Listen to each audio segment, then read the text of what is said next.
All right, howdy, folks. I'm running a little late. I couldn't find my headphones, so let's get this going. Make sure it's all working. All right.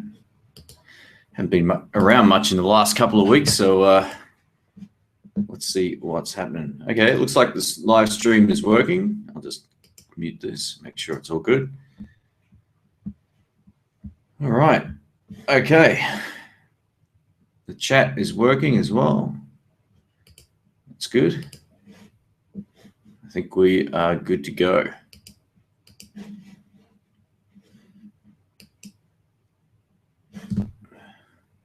All right, we've got David is in the house.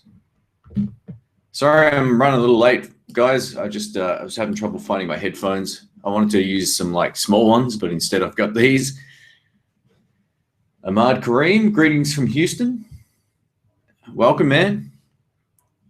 Howdy all the way from Melbourne, Australia. Long way away. Haven't been to Houston yet. I'd like to get there at some point.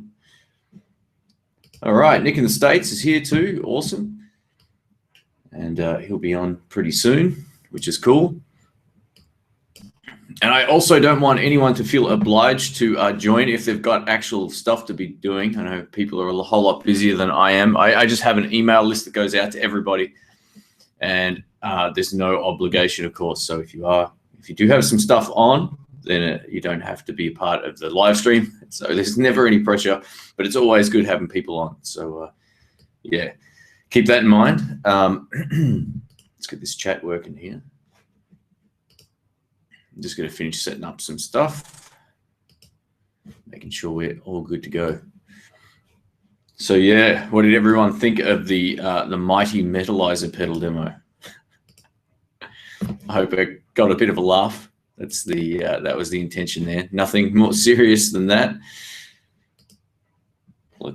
Sorry guys, I've got to get this chat working here. There we go. All right, we've got Zach. He just bought a Mustang 3 because of my videos. So cool, man. I'm glad you're digging it. That's really cool.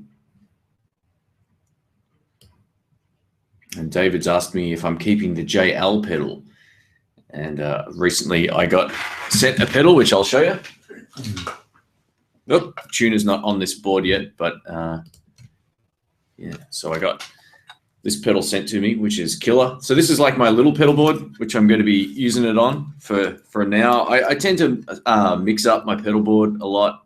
I move things around. I take stuff that's on this one, put it on my other one, and vice versa. So yeah, I think it works really well with the tube screamer. I've got my Boss delay and this new little tuner that the video went up on, which I still haven't Velcroed down. It's got this rubber stuff on the bottom. It's a great little tuner, and that's going to be my other board. So yeah. My main board now has the Anarchy Audio tremolo pedal, which I demoed recently on there, in place of that shaky Jimmy pedal. And yeah, it's sounding really good. All right, let's see what's going on here.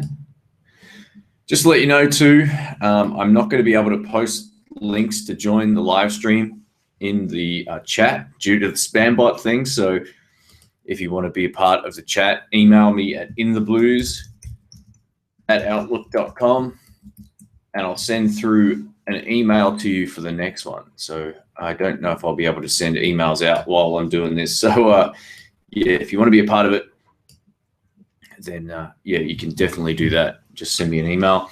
I'll fire you out an email once or twice a month whenever we do these.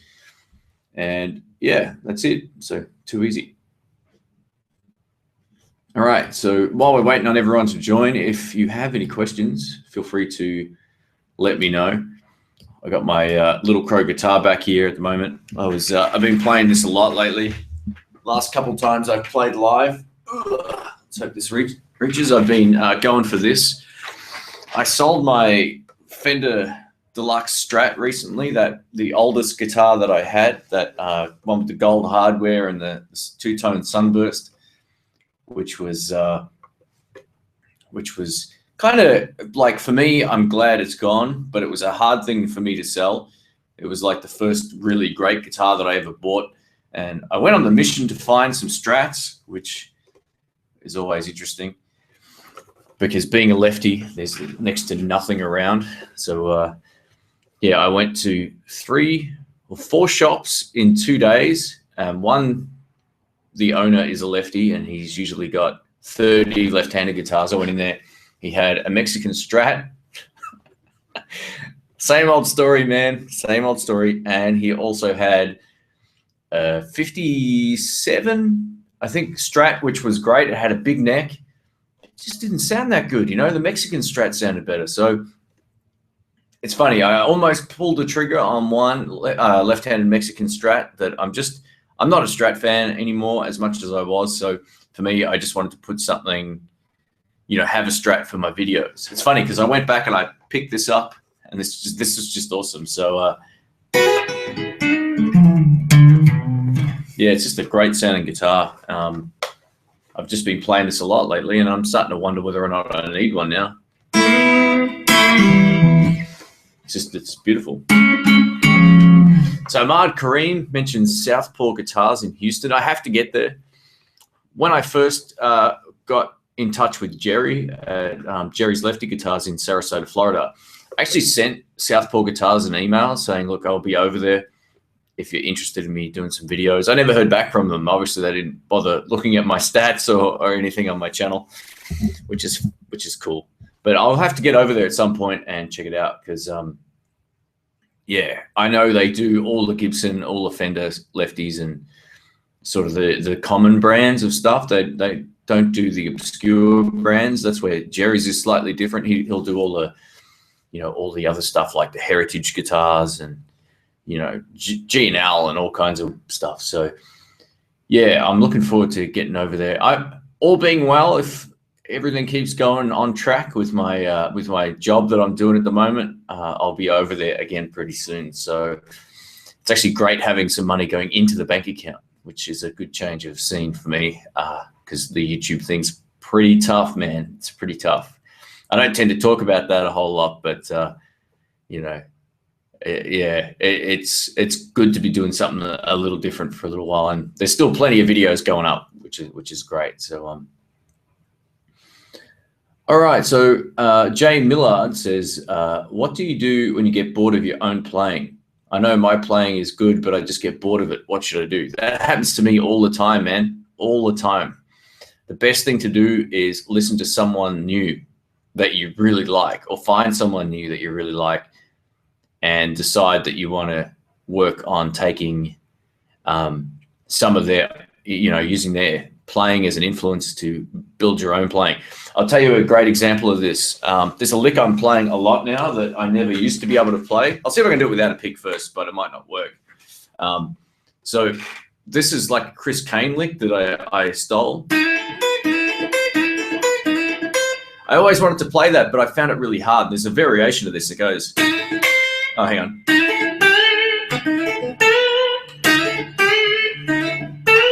It sounds weird out of context with without, you know, blues behind it, but that's sort of stuff I never heard in my head before. So for me to play that now is fun, and I'm liking the sound of it because I can execute it in, you know, over different kinds of speeds and tempos, all that kind of stuff. So if you're bored of your own playing, it means you're not really learning anything, or you're not taking chances anymore. You might just be playing it safe, which is really easy to do. I do that a lot too. So you want to get out of the muscle memory sort of stuff. That's my best explanation of being able to do that. So, all right. So Little Crow Guitars is here too. So he says, hey, Shane, just switched on. So glad the Corvino SD3 is working out so well for you. It's fantastic, man. I love it. It's the Strat killer.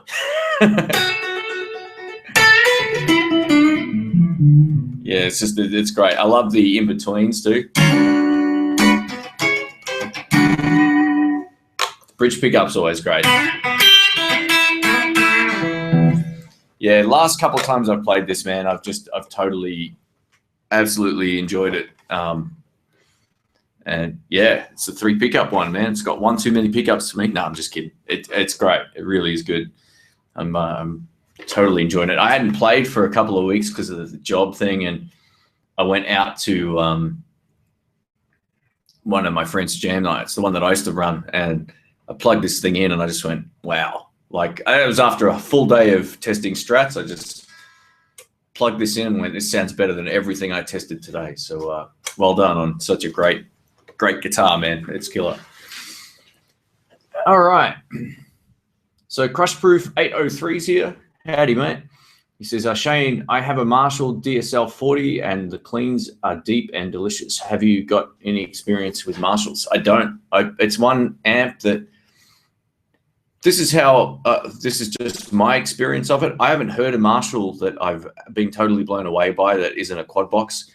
And the reason is, before everyone flames me, I just haven't heard any. I haven't heard any guys locally in my area use Marshall combos. There's one guy that had one, but it was not that particular model. So another friend of mine had a 212 one, which was like 100 watts, and I just didn't really get into it.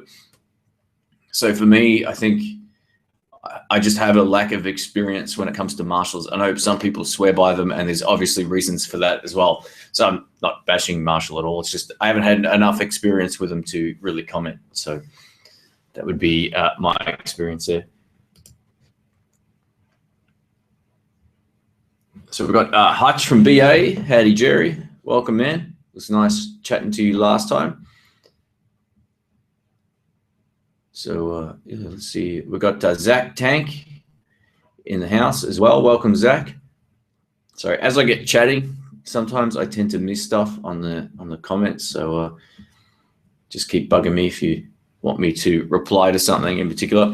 So right now you can see my super reverb behind me. Sounds pretty good. But I'm actually plugged into the Bandit. A little bit of blind testery going on there. All right, so yeah, so the left-handed guitar thing is just hilarious. You know, it's one of those things where if you're a lefty and you go to shops anywhere in the world, it almost seems, you know, there are the exceptions to the rule, as someone mentioned earlier. Sorry, I can't remember who said that, but you know, you got Jerry's Lefty Guitars, and you've got, oh yeah, Ahmad mentioned it, sorry, and Southpaw Guitars. With the exception of them, there's not enough lefties in shops, which totally sucks. So if we get a few people joining the live stream for chat, we might see if there's any other lefties as well, because they should probably know my pain. It's one of those things. You find the same stuff everywhere. I should probably note, I actually played what I went out to buy, funnily enough, was the 50s Stratocaster, the Squier Classic Vibe one. I had the 60s one with the rosewood fingerboard, but I was looking for the maple neck one. So I had a play of it, and I thought, man, this is really good. It sounds really cool. And then I plugged the Mexican Strat in, and I just went, wow, this is great. And I think the Mexican Tele neck, I keep saying Tele, it's just a habit thing. The Mexican Strat neck is slightly wider at the base here than the American stuff, at least my old deluxe one. So now that's gone. Cash is back in the bank account, or back in my savings. So if something comes up that totally blows my mind, I may pull the trigger on something, but I don't think so. I think I'm going to stick with this for a while. So we'll see if anyone actually misses me not having a Strat on any of my videos for a while. And if they do, I might have to get something at some point. But it won't be anything too elaborate, I don't think.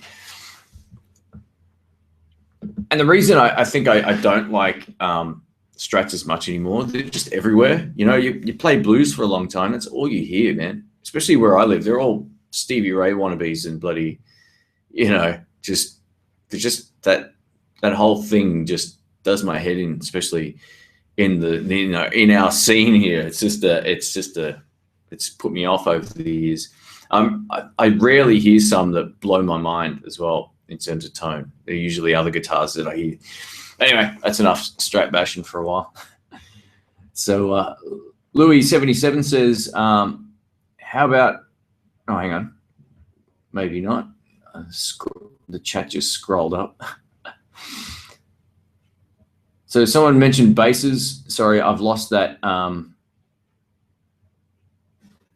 Oh, okay. So we've got a few people saying they can't join the chat or can't join the stream that want to be part of it. So what I'm going to do right now, because people were supposed to be invited here, I'm going to see if I can. I'm going to see if I can join. I'll ask them to join this way. All right.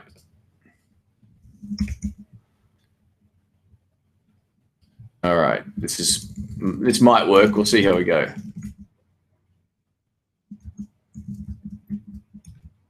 All right. Now, I'm going to send the email out again, fellas. Make sure everything's working. I think what happened was I loaded up the chat, and then I had to, or the Hangout, and then I had to close it down because I had to get my headphones and stuff. So it may have produced a new link. So that explains why no one can join.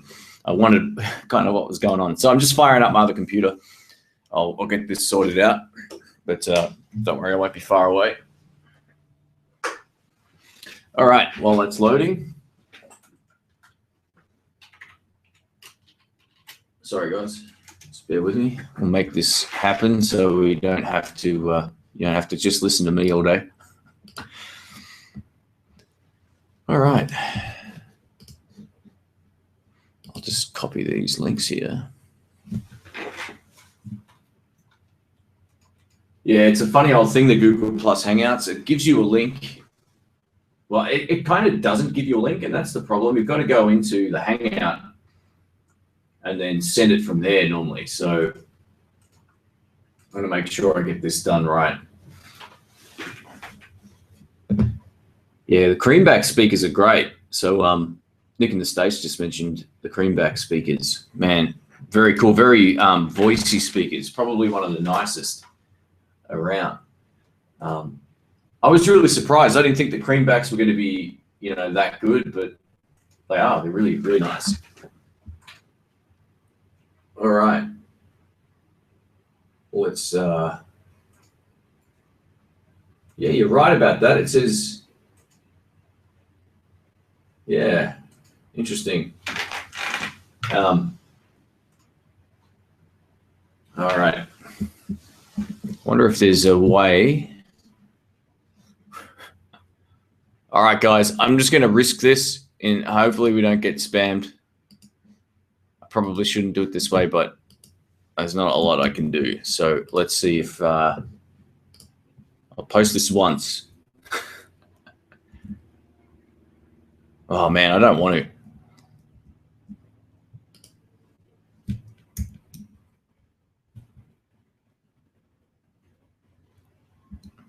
All right, I just posted a link in the chat here for people who want to join. The thing is, I've added 2 extra characters at the end. So what you need to do is load up click that link, and then remove the -Z or the -C, and see if you can join that way. I'd prefer to do it so it's the actual link's not posted. So hopefully that works. Let's see if this works. If we get any spammers, guys, I'm going to just have to start this again. It's funny because on my other computer, when I got to the Hangout, it's saying that I need to resume it, which is weird. So I don't know if I was on there by accident earlier when I shouldn't have been, but yeah, let's see how this works, guys. And I apologize if we need to try this again. But yeah, I haven't been playing as much as I would like to lately, but I've still been keeping my fingers. I've still got my calluses just, which is good. I'm starting to develop bloody IT neck again, just from sitting there typing, you know. So I can't wait till the job's finished. It is going well, but I can't wait till it's gone. So get back to doing what I enjoy.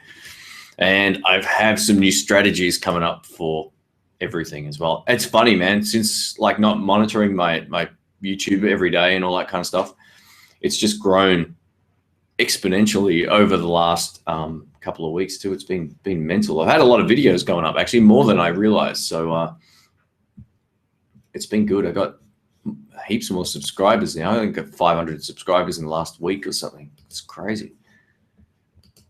So yeah, finally clicked over, I think 45,000. Yeah, 45,000 or something like that.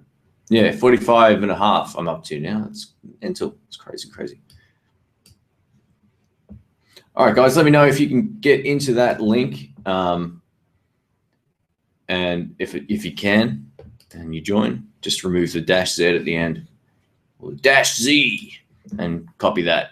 That should be the way to do it. All right.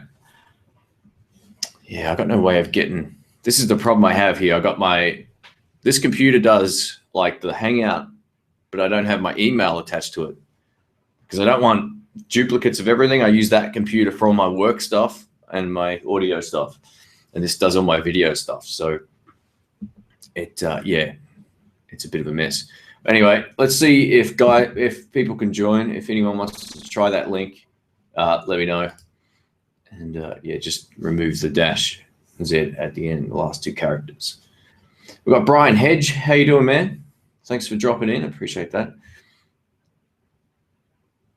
All right. Oh, man. I want to get this working. Let's see. Yeah, it's open. Let's see if we can get this to work here. I'm going to try another way of inviting people.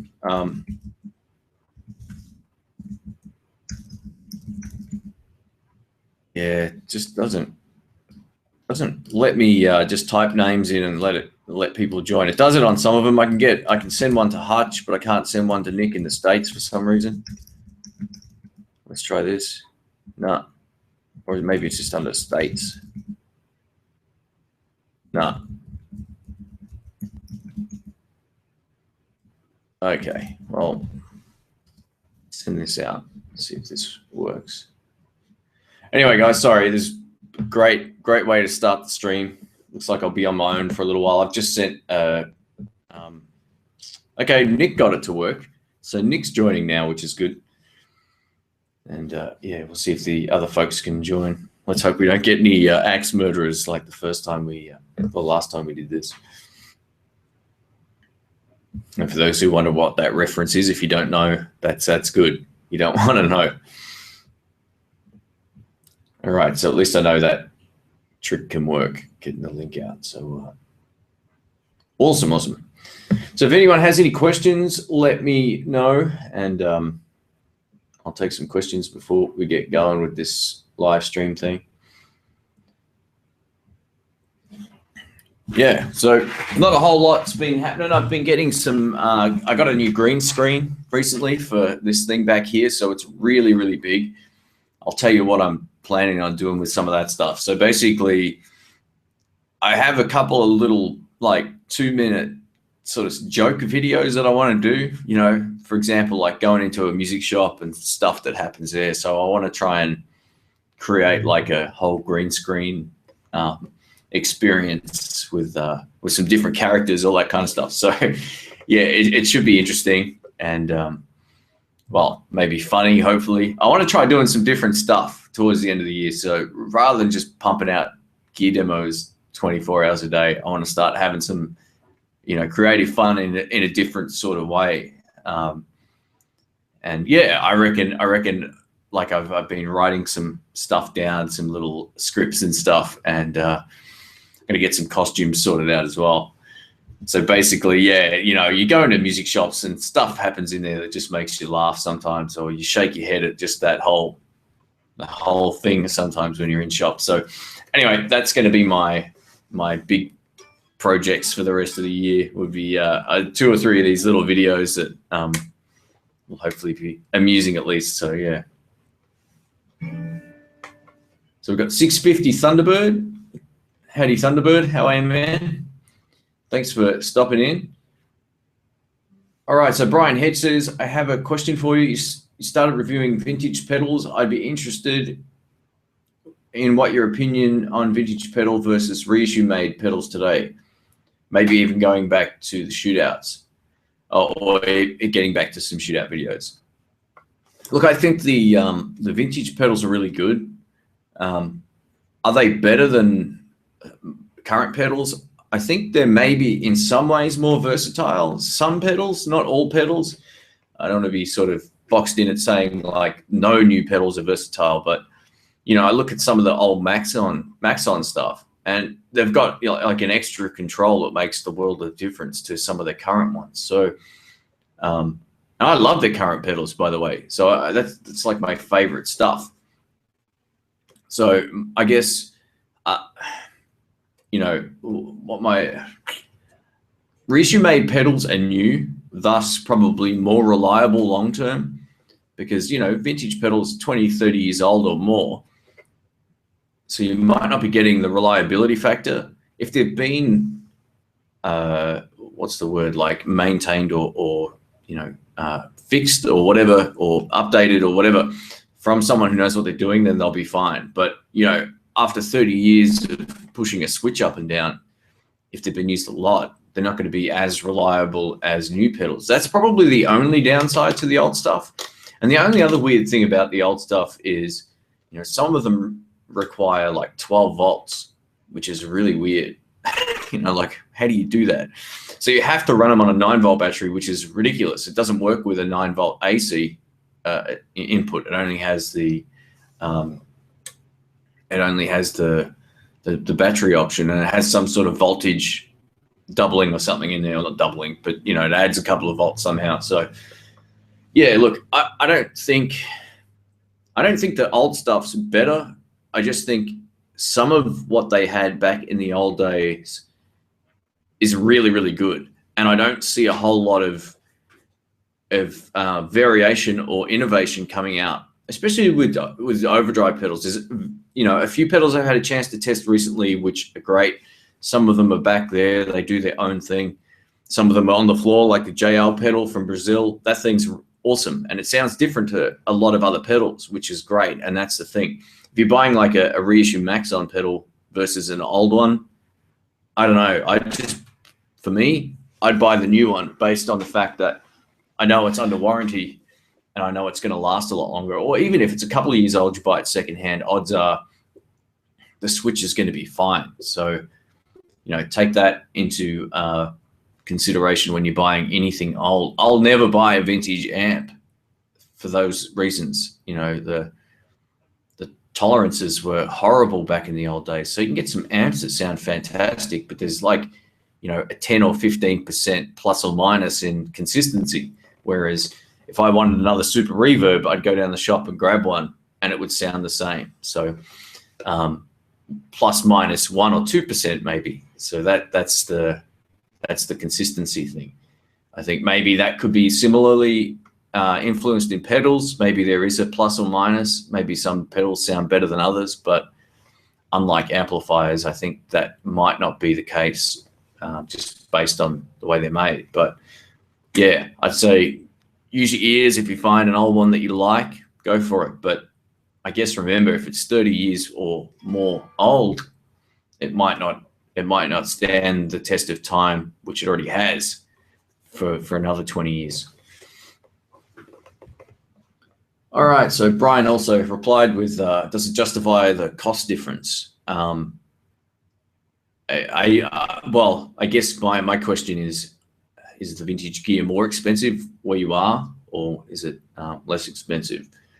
Because yeah, I'd be more inclined, just for my own, you know, if I was to go out and buy something for myself, I'd either get it off eBay secondhand or I'd buy it new.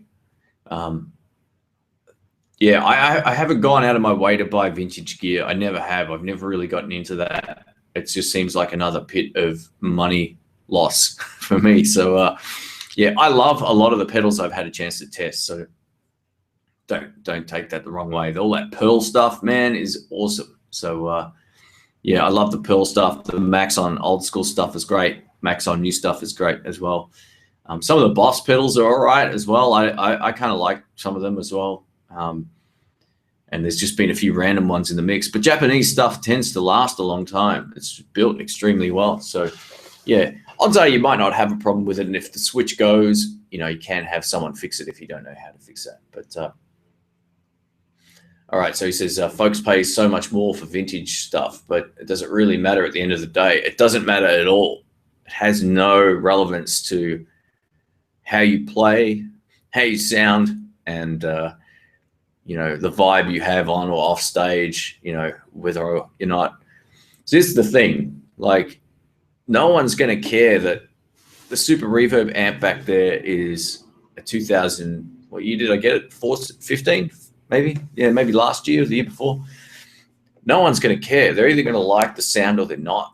And yeah, I don't think anyone out there, unless you're a huge gear nerd, no one's going to care. They're either going to like the sound or they're not. I've had a lot of compliments playing that amp back there, the PB Bandit, which is you know, literally a cheap amp. People who aren't musicians don't care. So that's just, it's one of those things.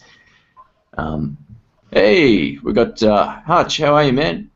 Hey, how are you? Yeah, good, thanks. What's happening? Yeah, same old stuff. Yeah. Oh, you got a I was brace trying on to it.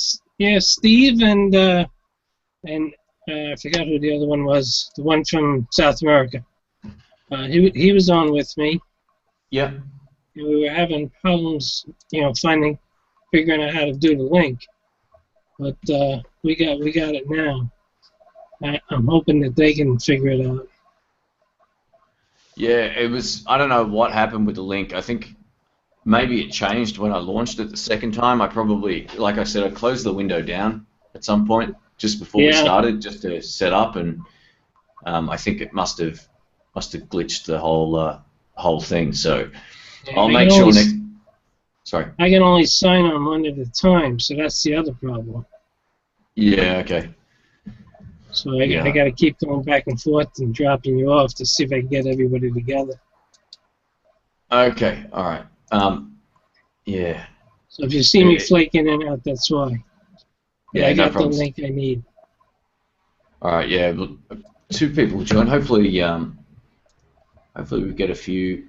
I guess Nick will be in when he's ready. I think he's just got kids and stuff running around, so he'll be here soon. But yeah, all good. So, all right. I'll just read some comments here, see what's going on. Yeah, I lost. Yeah. So, Brian says, you know, he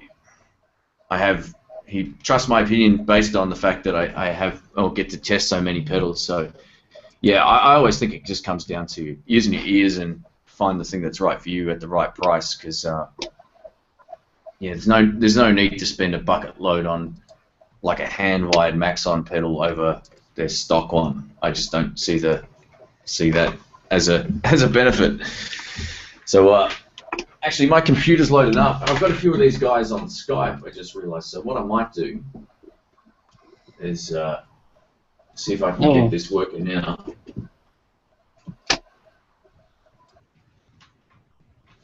Right, sorry. Hutch, bear with me, man. I'll just see if we can get this working.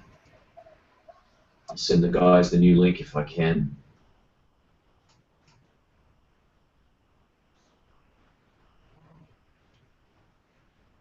Alright. Live streaming. I got to find an easier way of doing this. This is just weird.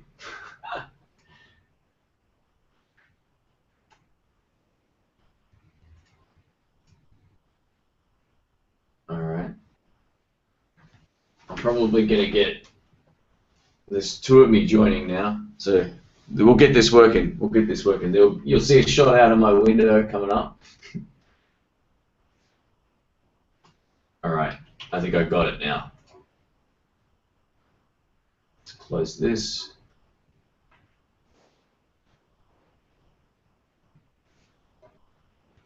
Alright, here we go. This will work.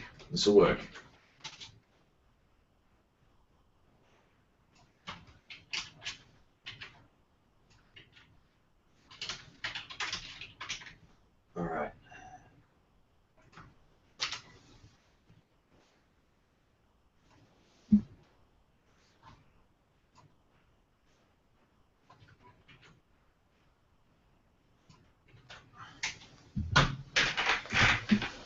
All right, so sorry guys, sorry about the dead air there, but basically I've just sent out a link to everyone again via email. It's all done, so you've got the most current one, and yeah, I know. Oh man, that sucks. Sorry guys, it's just been a pain in the butt. It's understandable in technical world. Yeah, that's it. Hopefully this works now. Let's see if this works. Man.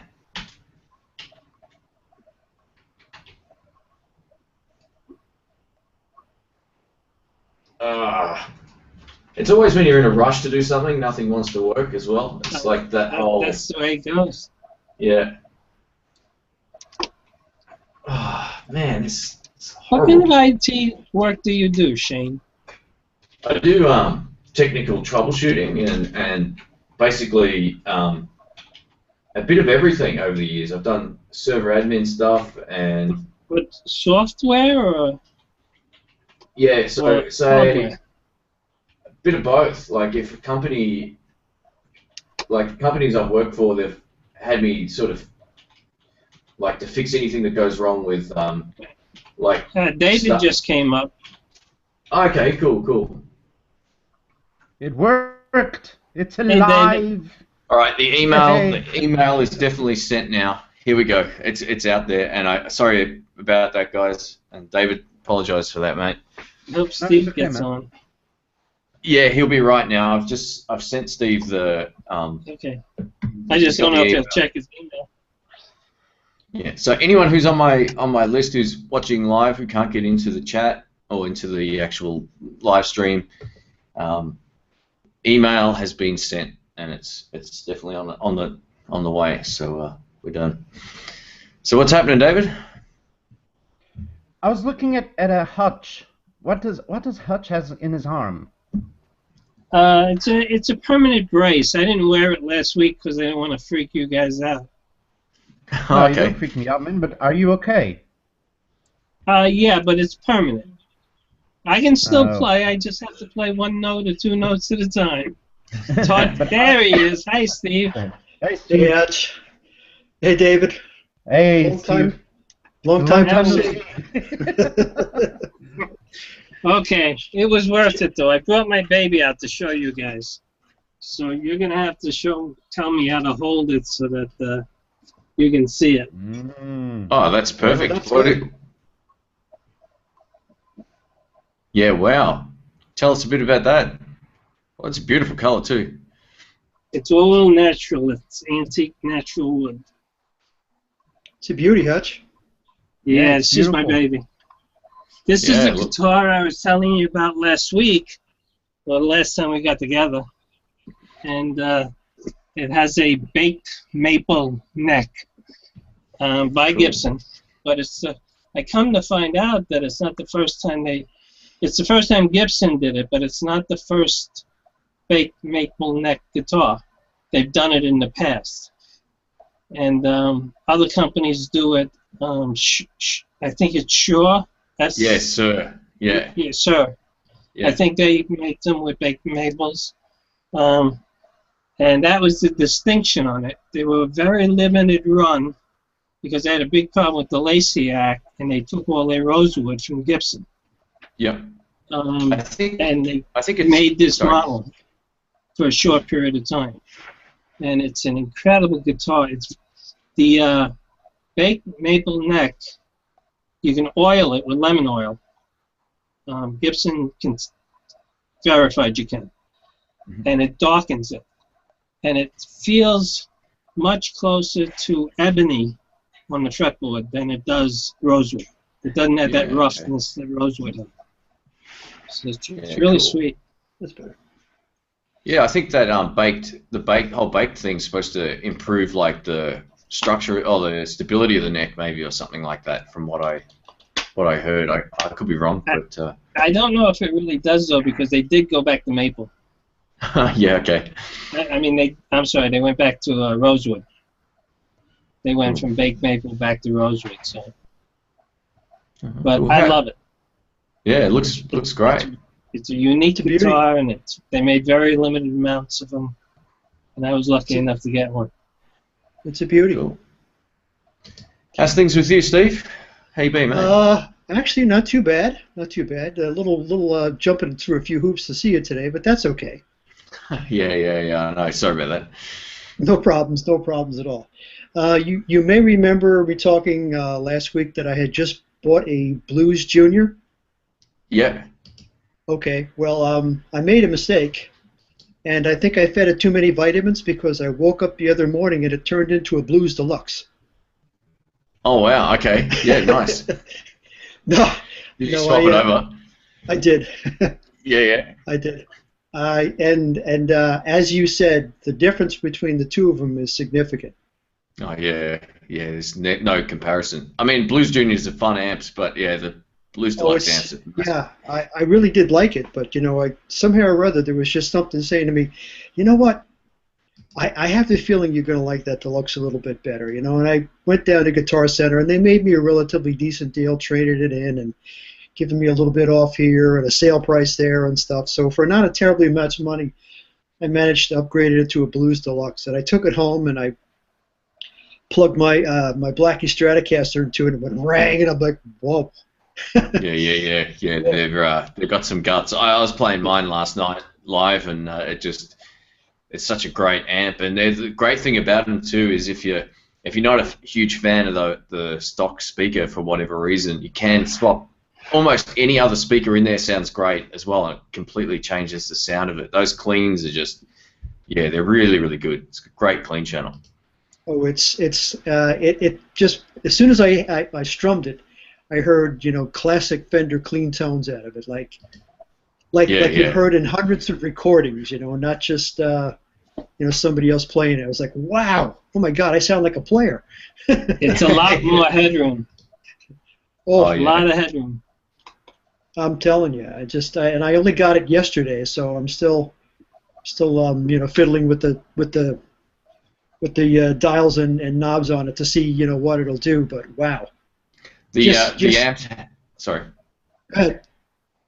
Oh, I was just going to say the Blues Deluxe amps have a lot of bass, so you'll find like where you're used to setting like the bass on the Blues Junior, you'll probably have to turn it back quite a ways on the Blues Deluxe. They just got a lot of low end. They're a fat sounding amp.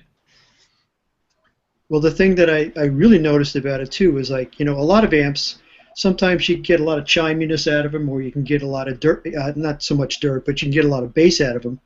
Or sometimes you get mid-range and both ends, sort of not there somehow. But this thing puts out bass and high end at the same time. I'm like, oh yeah, that'll work. Yeah, it's definitely a great sounding amp. I love mine. I was saying to one of my friends the other night, I've been using my Blues Deluxe a lot lately, mostly just because of the size of the Super Reverb. I only tend to take that out maybe once a month, whereas I'm always using one of my smaller combos, and I say smaller, but they're plenty loud. And the Blues Deluxe is just great. You can't go past that great sort of clean, that Fender clean, man. It's round and full and everything. It's awesome. And I sort of based that, on what you had said, your impressions of it were, and I found pretty much everything you say to be spot on and in complete agreement with the way I seem to look at things too. So, thanks, man. When you said, oh yeah, if you'll like that if you get around to getting it, and dude, you were right. The check is in the mail, man. Thanks. Really? But it's gonna take 2 weeks to get to you. Yeah. That's it. What amp do you play, David? You using much at the moment, and how you going? By the way, I don't think I asked you before. No, sorry. How's things? No, everything's cool, thank you. How about you? Cool. Yeah, not too bad. Just I enjoyed a little bit of a sleep in today, which was good. So no more early start for the weekend. Oh, listen.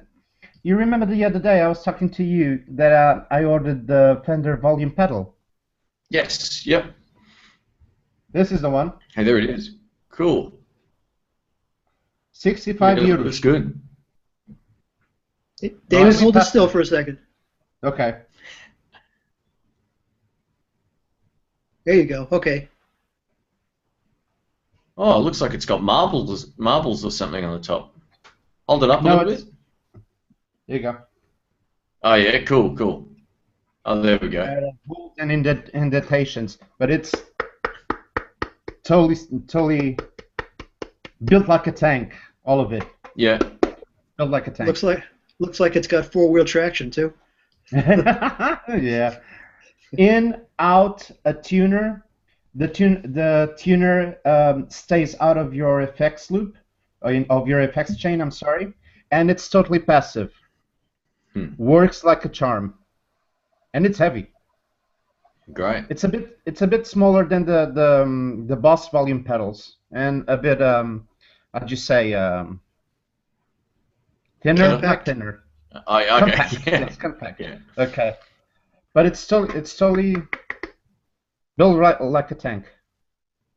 Wonderful Most thing. Fender stuff is, I think. Yeah, it's not expensive at all. 65 euros for a passive volume pedal that is made of metal and is heavy. Totally passive. No sudden volume bumps or cuts. Works like a charm. Yeah, cool. A friend of mine David, uses a... Oh, sorry, Steve. Go ahead, man. No, go ahead. Go ahead. It's your channel. No, all yours, man. All yours. I was just going to ask David if he had any idea what the exchange rate for euro to US dollar is these days. It's more or Is it less 65? But roughly, so 65 euros is about $65 US. More or less, yes. Okay, that's all. I'm just trying to get a feel for the difference in price range there. Yeah, Let he's me see right. if I can- It is. I just did a quick currency thing. So $1 will buy you basically 0.9 euros. So yeah, it's almost 1 for 1. It's almost It's pretty yeah. close. Unlike the Australian dollar, which sucks. By the way, speaking about pedals, Yeah. I stand corrected. I said last week I didn't use the pedals that I have, and I have quite a few, but I didn't say that I always use the tuner. I have a Boss TU3, and that's always on there. Yeah, it's the most essential pedal on the board. I think that one. Yes, I still it have is. one. Yeah, how many amps have you got now, though, Steve? It's only two. Okay. It's only two because I traded one in, so I'm sort of holding it two. But and I don't really have any room for any more than two, so the only other thing I would do would be maybe some other form of trade up, maybe with my Mustang 3. But speaking of which, Shane, I thought maybe if it's at all possible to come your way sometime in the future, it would be a real nice thing to see if you can do a thing with a Fender bass breaker. You know what? I had a chance to almost play one last week, and I decided not to because it was there and it looked awesome, and I wasn't looking for an amp. And I knew if I had played it, something bad might have happened. So I thought, no, I'm not gonna waste my I don't need another amp, but I can get access to it most likely. So what I might do once I'm done with this. The job that I'm doing, I'll head up there and see if I can do some demos because they've got pretty much the whole range there as well, which is cool. So they look fantastic. I'd actually love to give them a go and see if they're as good as what everyone says. They're light too, which is surprising. The 212 one is about the same weight as a Blues Deluxe, which they're kind of heavy amps, the Blues Deluxes, but for an amp that's larger than that. To be lighter, that's cool. I'm glad they did that because there's no way I'd buy another. If that had been the weight of the original, they wouldn't have been able to get them out of the truck or onto the truck. No more massive amps. Yeah. No, they definitely look fun, and I'll try and do some videos on them at some point. I want to go back to where I shot all those amp demos. They got lots of new stuff now as well. And I actually met one of the guys that runs Roland recently. He looks after Australia and New Zealand. I met up with him in the city here, and he's sort of said to me, pick whatever you want, and you can do some, demo whatever you like, which was great. So I'll probably be doing some more amp demos coming up of the the Blues Cube, sort of the new small Blues Cube and all that kind of stuff. But yeah, in terms of the Fender stuff, the shop down the road here has all of that stuff. So I was kind of drooling when I went in there the other week looking for the one left-handed guitar that they had. So yeah. I did Can I have a ask you real a question, quick chance. Shane? Yeah. I'm sorry, Steve. Go on. No, go ahead, David. Go ahead. Do you know how much the GL pedal goes for? I think they're 140 US, somewhere around there. I think it's 140 bucks. So I got the link wrong when they sent me the link. It should have been, instead of pedals, it's like PEDAIS. I think they've got the prices. Device, yeah. Yeah, I think they've got the prices on their site or one of the websites. It's either jlpedals.com or jupiterpedals.com, something. Yeah, I think they're about 140 bucks, which, to be honest, they're really, really good. All right, so we've got a question in the chat here. Brian Hedge asked Hutch, what year is that Gibson? I may have missed it if you've said it already. No, the one that I own is 2012, but they made it only for, actually, I think less than a 12-month period. They started in 2011, and this one that I own is 2012. So that's, yeah, special run. Yeah. It really is a beautiful guitar, guys. Yeah, it is. I cannot say enough about this guitar. Yeah, that's fantastic. I play a lot of Epiphones. I'm a big fan of Epiphone, and I have some good Epiphones. Everything on the Gibson seems to be just a hair better. Not a lot better, but it's everything from the dials to the pickups to the finish to the tuners, the machine heads, just everything about it. And when you put that all together, it makes it so much nicer to play. It's a great guitar. It really is truly a beautiful, beautiful instrument. It's heavy, too. You must be happy because you're smiling. Oh, yeah. She's, like I say, she's a baby. So I can almost see the reflection of the computer in the pickups there, mate. It's beautiful. Yeah. Yeah. Cool. Yeah, it looks fantastic, man. Yeah. Hey, Hutch's guitar reminds me of something I was just looking at today. He's got the tuner on the end of his headstock there. Yes. I've seen all kinds of tuners in wildly varying prices. How good are the tuners that you just clip on the end of your guitar versus something like these rack-grade Petersons that you see people with the strobes on them and everything else, you know, and it looks like you can phone home just to talk to E.T. or something, you know? If you play in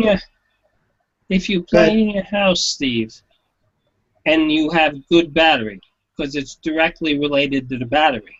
Yeah. They're extremely good, I find. The problem is that when the battery starts going, the tuner's off. So when you use the Boss TU3, it's a steady 9-volt that I plug into the wall. Mm-hmm. That could take a battery too, but I don't use a battery in my TU3. And you never have to worry about it. It's perfectly, it's always correct. And I mean within 1 cent. Yeah, wow. I started wondering about this because when the battery's good on this, I compared it to my TU3. And when the battery's good on this, they're both right on the money. I started wondering about this because my Mustang 3 has a built-in tuner in it, and I don't think it's that accurate. It probably isn't. What, you find the Mustang tuner not accurate, or? It's pretty accurate, but we're guitar players, so when you want something tuned, you want it tuned. It's just, I guess, one of those parts of your personality that you become quite persnickety on, you know. I want my Yeah. guitar in tune, you know, sort of in tune, I'm sorry, whether you're a one-man band in your house like I am, or you're out, you know, gigging in the Albert Hall. You Right. want your guitar in tune, and you're not prepared to accept anything else. I You found need the good information. yeah, that's another thing too. That could be something that either makes or breaks Yeah. tuning. Like you could tune up and play a chord and it sounds wrong. So Yep. there's that sort of thing as well. But I found between all of the clip-on tuners, they're all pretty reliable, at least to my ear. Anyway, I haven't used one yet of any price that sounded bad once I used it, and they're pretty accurate. The only downside to those clip-on tuners is if you're in a room that's really loud and there's you know, your bass players jamming away or your other guitar players noodling around, it goes sort of by vibration rather than like a microphone. So Yeah. it can be picking up other signals in the room through the guitar kind of thing. So that's, yeah, like Hutch said, with the if you're using them at home, they're fine. I find them pretty accurate, and the one that I like is called Snark, S-N-A-R-K. Yeah, I've seen They those. work really well. I don't know how much they cost them. They're probably $10 or $20 or something, but they work really well. I They wonder have also. a huge advantage. The Sorry, Dave? clip-on tuners have a huge advantage. Is one less pedal in your pedal chain. Yeah, but the only other downside to that is you could also easily lose them. Yeah. Yeah. They can also serve as a mute function. The ones on the pedal chain. Yeah, That's exactly. correct. I just wonder if you get a better signal to them if you're using one that you actually plug into, as opposed to just using the vibration of the neck on your guitar. You know, so you're taking a sound directly from your pickups to the tuner, as opposed to, you know, the vibration of your instrument. There's I'm no not doubt in my mind. I'm If sorry. I'm not mistaken, there was I think it was a Gibson, a Les Paul Gibson that had sorry, the tuner functionality on the tone knob. Yeah, it was. It was, Yeah, that wasn't was- it? Yeah. The robot series. That's the one. That was met with one large snore. Nobody liked that. I was laughing with the guy at the guitar store the other day saying, you know, Gibson probably thought the day after that they released that, they'd show up to work the next day and open the door to the store, and it'd be all this, you know, hoo-ha and carrying on. And instead, I think they opened up the door and they heard crickets and snoring. Well, it's like the 2015s with the G-Force tuners. Yeah. That, I learned that Gibson actually went out to guitar centers in the last 3 months of 2015 and replaced them with Gibson tuners. Yeah, I heard that too. Yeah, it was a bad move. You can't take something.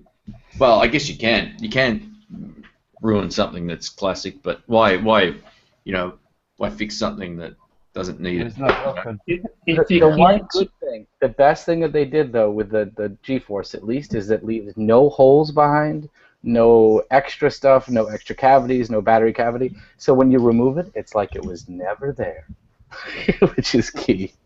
Hey Nick, didn't they make the necks on those just a little bit wider as well? Because I also heard that was also something that didn't go over well. Well, yeah, and they said that they made the necks wider so they were more playable. It wasn't that at all. They couldn't put the brass nut on and mount it without having that width of a neck. So the nut, which was required for the G-Force tuners not to catch on the nut. So that's why they have the zero. It was for no other reason other than having those tuners work well. Made the nut be wider, made the neck be wider. Although I'm one of those people that I really love it. I just bought a 2015 Junior. I got at an absolute thievery steal. But the neck is really, really enjoyable, and I like having that kind of real estate. But I have big-ish hands, so it's kind of nice, and it just allows for some more precision more than anything else for less precise hands, like mine. Yeah, I'm a big fan of big necks, so I probably would like that as well. I got really big hands for sure. I can grab a basketball with like that basically as well. So it's crazy. Yeah, it's crazy, man. It's built for guitar. Yeah, I got bigger hands and for my height than what I probably should have. It's kind of weird. But yeah, so they're not only wider, they're thicker.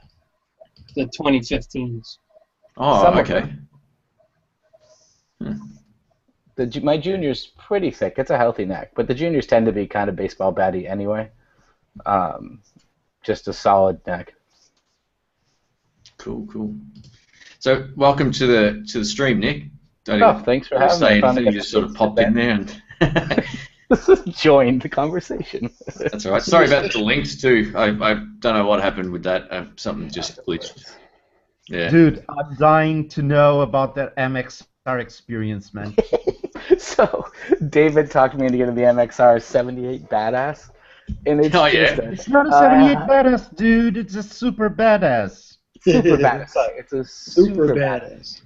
And it's a killer little evil pedal. It's on my shortboard. Actually, it's at my office right now because I got it and was in such a rush. I plugged it into my little board that I have, threw the cans on, and was tearing through it. Yeah, cool. It's not messing around. Although I still haven't tuned to B yet. I'm sorry, David. I know I keep promising you that I will eventually try this B thing out. Is that it? Is that the one? It's the silver one, yeah. Yep. Yeah, cool. All it misses is the noise gate. Yeah. Although the little cheap Joyo Harley Benton noise gate I had actually tamed it pretty well. Yeah. I have to get the Moore one.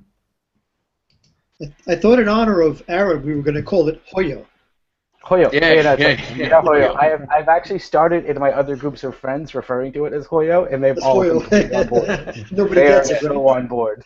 Speaking of that noise gate, David, you just brought up the Moore noise gate. Noise gate. Yeah. I had a box of pedals that I forgot I had. So I think I've got one of them in here or somewhere. That's when you know you have too much stuff. You forget you have a box of pedals. This way. It wasn't that big a box, but it was. It's basically like, it's got these. Actually, there was another box as well. There's more stuff on the floor over here. Yeah, I got sent. Well, actually, I ordered these. I actually paid for most of these, but yeah, I just got some samples sent out, and I do have. I think I've definitely got one of those noise gates floating around, so I'll be doing that demo maybe in the next couple of days. Actually, we've got a public holiday here on Monday for Anzac Day, it's like a Veterans Day sort of thing. So yeah. Once you're done with it, send it this way, okay? All right, will do. I've actually got another little Joyo Iron Man noise gate. It's called the Gate of Khan or something, and it's got like it's really good. Just one control. That's it. That's what I have. Yeah. I think I probably have the Harley Benton version of the same thing, and it's just easy. Yeah. Yeah, it's so Brian Hedge says a box of pedals I forgot I had. Quote of the year. I got a question before, so I'll go back to this. Let's just see where it is. Sorry, guys. Where was it? Oh yeah. So Scott White asks, "Hey Shane, curious about the lifetime of tubes. How long do your preamp and power tubes last with regular playing?" This is going to sound funny, but I hardly ever need to swap them out. And I use, at the moment, I'm using that amp several times a week at home doing the demos. And I had a Fender Deluxe reverb that I used 3 or 4 times a week for years, and it was fine. I always find the valves or the tubes are usually faulty when you first buy the amp, and then you can get them replaced, and you're good to go. I very rarely, even with years of playing some amps, 5 years of using the same amp, I've never really needed to replace them. So I don't know if anyone else has any thoughts on that, but if they're good to start with, they generally last a long, long time, unless you're running it on 10 all of the time. But I think I've had to replace caps more than I've had to replace tubes with an amp that I've had for a long period of time. Especially the amp I bought used, my Mesa, I had to replace a cap on because it was just not quite right.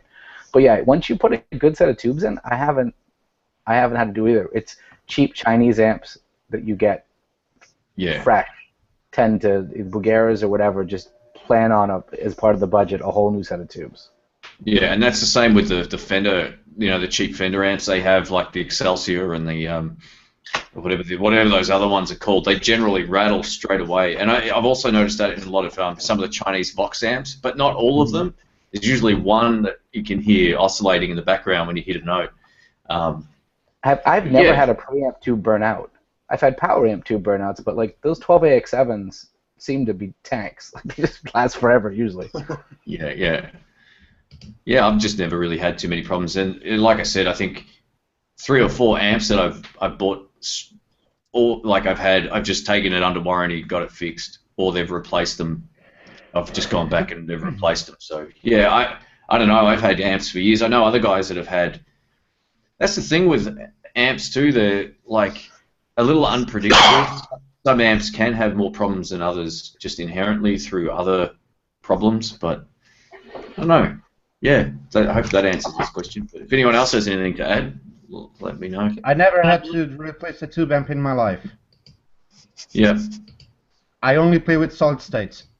He's avoided the problem altogether. I figured he was going to say something like that. Cool. Well, most people don't turn up their preamp tubes that heavy. And, you know, the power tubes are different. It depends on the volume you play at. And if you're home or even in most small gigs, I don't play gigs, but if you played a small gig, you usually can't crank it. You come up to 5 or 6 tops, you know. Yeah. So, but the preamp tubes, most people tend to turn it up a little bit and use the pedal because the preamp gain on most amps, unless you have a very good amp, doesn't give you the gain you're looking for.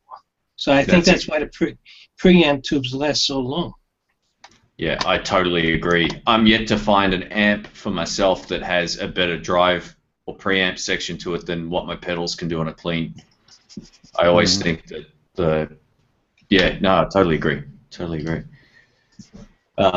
So Brian Hedge says, Nick, great review on the Vox amp this week. It's nice to seeing a review with good production quality. So I can thank Shane for part of that. I'm actually putting in some of the tips I've gotten from some of the other guys in highway thievery from other stuff. So I'm trying to raise the bar a little bit, you know.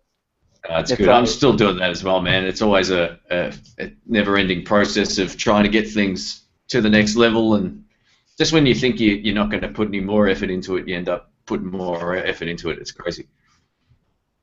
That's a cool amp, though. If you haven't seen it, the Vox AV30. So speaking of tube and solid state, I have a Mahafe that's like it. It's 2 tubes, 2 12AX7s. One's a preamp, one's a power amp. So it's an all-tube half or full watt amp, and then there's a 30-watt solid state, some other type of class amp that really takes it to the full output of the amp. And then instead of being a modeling amp, it has 8 different circuits to ape things like a Tweed, a Blackface, an AC30 or AC15, AC30 with top boost. And if you look, they've got the 2 rows of knobs, so it's nice. You have complete setup for 2 different channels with a full control over it. And the only thing DSP driven is the reverb, delay, and chorus. But it's a honking little amp, and the different channels or preamp circuits, they're not cloudy at all. If you've ever had like a Fender Super Champ XD or those, when you went to the modeling side, I just felt like some of those tones weren't high fidelity. Like you could tell they were being spoofed. It's just great, and for me, I needed a lower volume, like family room amp, so I could practice in the other room when my family's all in the other room, where all the rest of my gear lives. We're there all the time, and it has like a fat switch, and it has a treble kick and a couple other things. So, cool little amp for a few $100 here in the U.S. It's not bad. Yeah, cool. Yeah, it's analog also. Yep. Yeah, and the controls are very analog. It's not. It doesn't. There's no Wi-Fi, Bluetooth, USB. It's just knobs, and you turn them, and 3 buttons to turn on and off the reverb, delay, and chorus. I really dig it. Yeah, cool. So no Thunderbolt ports on there or anything as well. Exactly. That's good. Cool. So we've got Mr. Kareem in the chat, who's a regular. So howdy, mate. He's from Tasmania, the long-forgotten island off Australia. Whoa. Right, the other island of Australia. Yeah, that's it. Ask him how the devil is. Yeah, he who else we got here? We've got Bernard Silva. He says, "Hey Shane, did you completely stop playing your Mustang 3? I did. I actually sold it a while back, and I went into the reasons why. It wasn't because it didn't sound good. I just like to have something different to everyone else, and when I bought one, I ended up having 4 or 5 of my really good friends buy one as well, and they were everywhere. And literally, like I'd go to a jam night or I'd run a jam night, and we'd have 17 Fender Mustang 3s sitting there. So in the end, I just thought, all right, it's time to play something else, and that's the only reason. I'll probably get another one when the next version comes out at some point. So yeah, I'm a bit weird like that with stuff. I like to play things that are a little different, or do something a little different with the gear that I have, and that's the only reason why. It wasn't anything to do with the tone. My friend Carl, who I played with last night, he had his Fender Mustang 3 there with the supersonic patch that I made for Les Pauls, and man, it was awesome. It sounded so good, and I had my Blues Deluxe out, and it kept up 100% with my amp. It sounded ripping. So, I don't regret getting rid of it, but at the same time, I kind of miss it. That's one of those things. They're bloody good amps, and yeah. You miss the lightness. I do. That's the other thing too. They weigh nothing at all. They're just super light, and they're a funny beast. Like, everyone dismisses them when they hear them in the shops because a lot of the presets suck. But once you dial them in, you turn them up, they play themselves. My mate last night didn't have any pedals. He just had not even the pedals for the amp. He just had the supersonic thing on, and he used his volume control on his guitar, and it was cooking. It was a more playable sound than what I had in my Valve amp, just without any. If I hadn't had pedals with me, it's just a no-brainer. They just sound really, really good. So I still stand by the fact that I think they're one of the best sounding small light combos out there, and they're super loud. So Bernardo Silva says, has anyone tried the Quilter solid state heads yet? The little Quilter Lab amps. Has anyone tried them? I haven't. I so wish to put my filthy hands on one of those. So what they are, they're like a Class D amp the best solid-state amps in the world, my friend. With only one exception, man. With only one exception. Okay, the Jazz Roland. The PV Bandit. Roland Jazz. PV Bandit. Top 2. I'll show you what these look like. I'll bring up a thing for everyone watching as well. This is some of the Quilter stuff. I had a chance to. I've heard one of their combos recently, but they're called the tone blocks. So they're like 10 centimeters across, or 15 centimeters, which is like inches, maybe 7, something 8, somewhere around there. I don't know. So they're really small, but they go up to 200 watts, so they're ridiculously loud. There's a couple of demos on YouTube about these things, and it's the same old thing. Like, even ProGuitarShop.com, Andy, who's a gun player, demoed some of these, and people said they didn't. The gain side of it maybe wasn't perfect still, but it's getting there.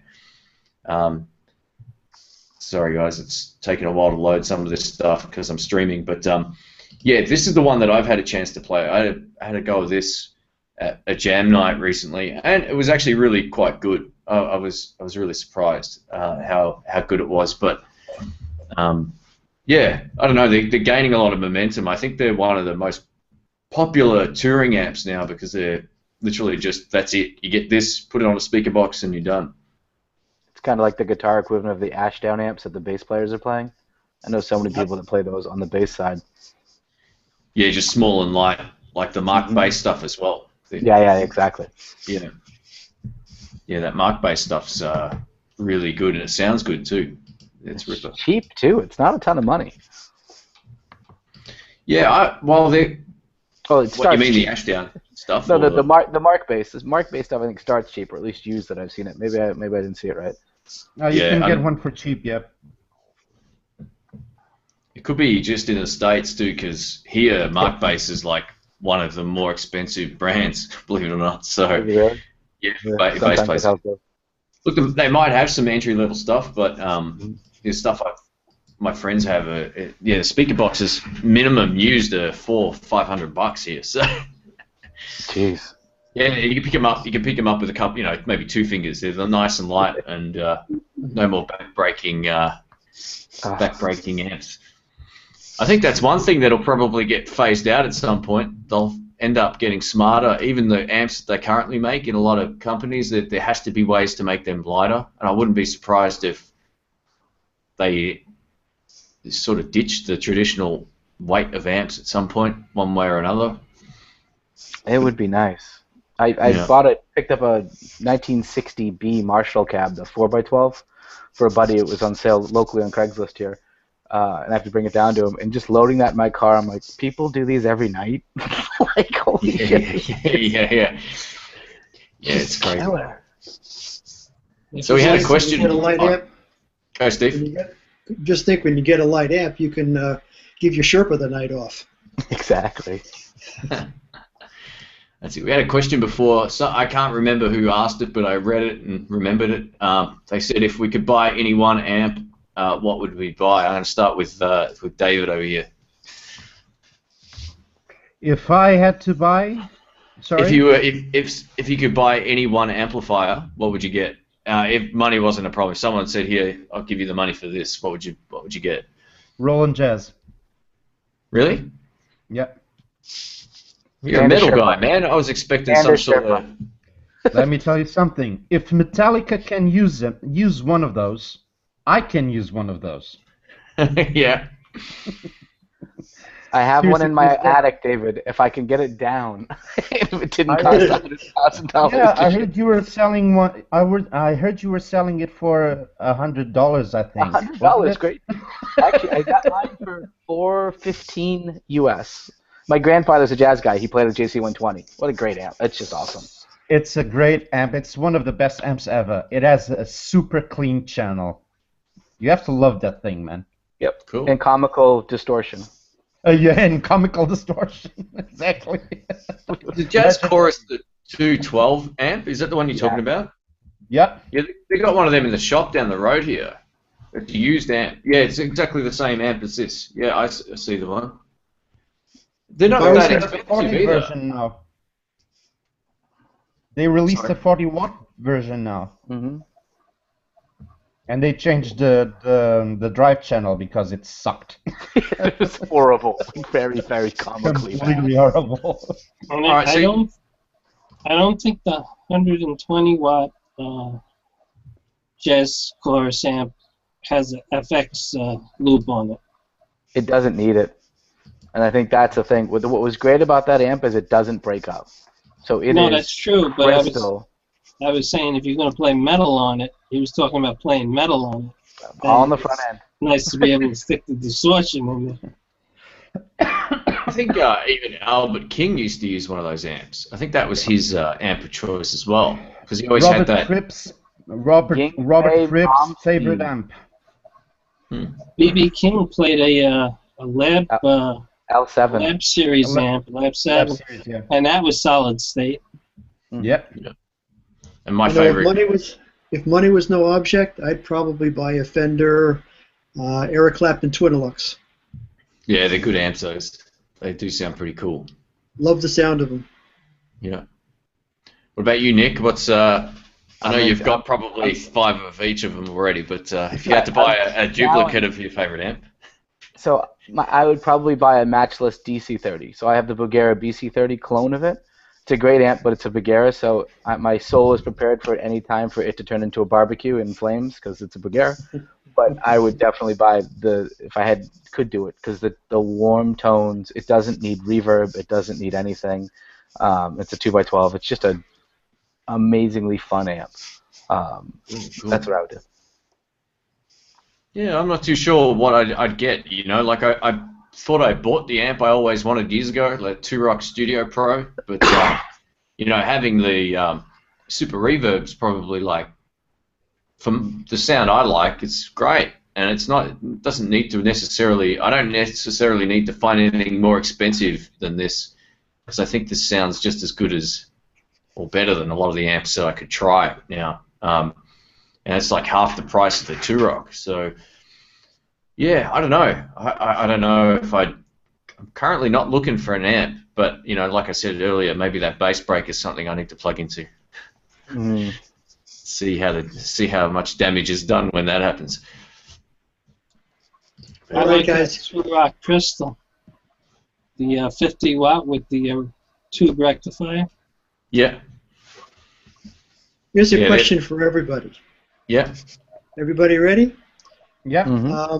I think Shane has been hanging around Americans for a little too long because he's starting to talk like us. I've noticed on some of his videos, which I love because he does such a great job on them. But you know, he'll sit there and describe it, and as he's getting ready to play it, you know, so you can hear it, he says, "Let's go," and he sounds just like an American when he says that. Well, I spent a lot of time there over the years, but it's not intentional, I don't think. It's just, I tend to try, I guess maybe when I do the videos too, I know a lot of my audience is there, so certain pronunciations of things I would say now for products or brand names don't always come up. People just end up criticizing the way that I say it normally, or they don't, it's like, it's not pronounced like that, so some things are pronounced a certain way to make more sense to everybody, but that just comes from experience of living over there, as well as, yeah, I spent a lot of time in the States. You know, I've been there about 11 times, and yeah, since I was young too. So It's just that's not intentional. It's not intentional, but yeah, I could see where you're coming from, because a lot of Aussies won't sound like me when they talk. They're a lot more kind of like this when they speak, but that, I'm not making fun of them, because I used to sound like that as well. But I think over the years of doing videos and working in certain environments professionally, I kind of, I don't know, I lost it. And also maybe living in the US as well over the years also cleaned up my speech. I think I realized how badly I spoke, and how unprofessional it maybe it could have sounded. But now I don't even think twice about it. So it's just, yeah, I don't know how to explain it. It's just a combination of, I guess, being in the US a lot mixed with, sorry. Don't change it too much in the US, because in the US the girls love it. Yeah. Oh yeah, they're gonna love that accent over here, Shane. I think I know when I'm there, I hear it big time. I still sound really Aussie when I'm over there, but it's funny because sometimes hear people say, "Oh, where are you from?" And I'm like, "No, I'm from here," but I've just I don't speak like your typical Aussie, you know. I don't mean that disrespectfully. I know, even my brother, you know, like my brother and I have very similar voices, but we pronounce things very differently. I think it's just gotten drilled into me over the years of trying to pronounce Australia with an L and an I in there towards the end of it, rather than Australia, which is how I used to say it. So I really like the fact Americans and English pronounce words more, what's the word, more thoroughly than what we do. We tend to sort of leave a lot of letters out of words when we say stuff. So I've been really Boston. Except in Boston. Except in Boston. Yeah, okay. Yeah. Because up in Boston they say wicked far.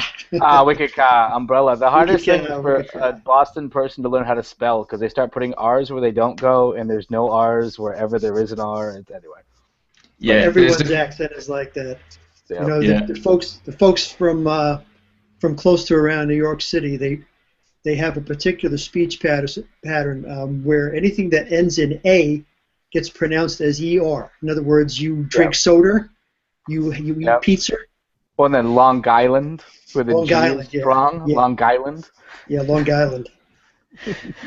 Yeah, see, it's funny because Americans don't pronounce internet properly. They say internet. Internet. They don't even pronounce the T.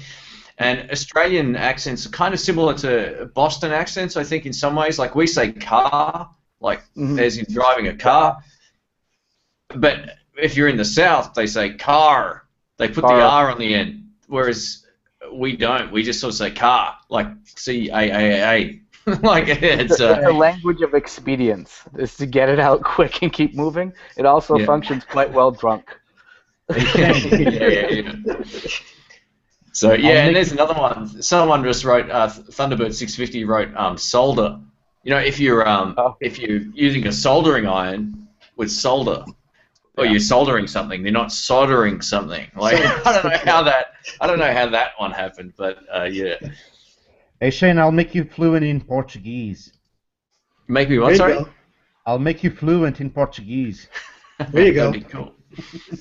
I growing up around Portuguese, I think it sounds like drunk Spanish. It's got like it sounds like Russian. A lot more zhish. There's more zhish to it.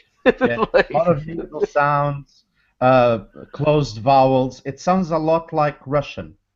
Yeah, I can see that. Yeah, that's where the zhish comes from, I guess, huh? Exactly. Hey guys, I'm gonna just step out into the other room for 30 seconds. I'll leave the cameraman on. I'll be right back. I'm just gonna grab another can of drink. I'll be 2 secs. Everybody's drinking again. Got to keep the caffeine going today. I'm quite wrecked from the week, so I'll be right back.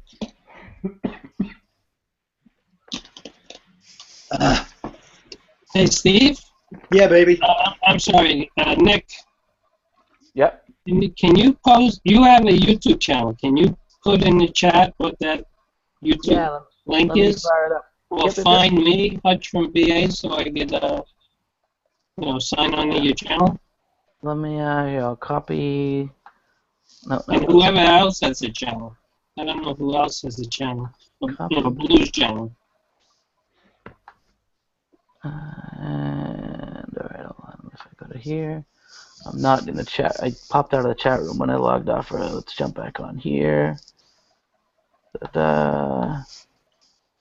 you just look up Hutch from BA, all one word, HUTCHFROMBA on YouTube. HUTCHFROMBA. FROMBA, Hutch from BA, all one word. Oh, there you go. You'll find a whole bunch of channels. Now, they're not my videos, though, so you have to go to my channel. Subscribe, about, send message. Hey, Hutch. Sending it right now. Alright.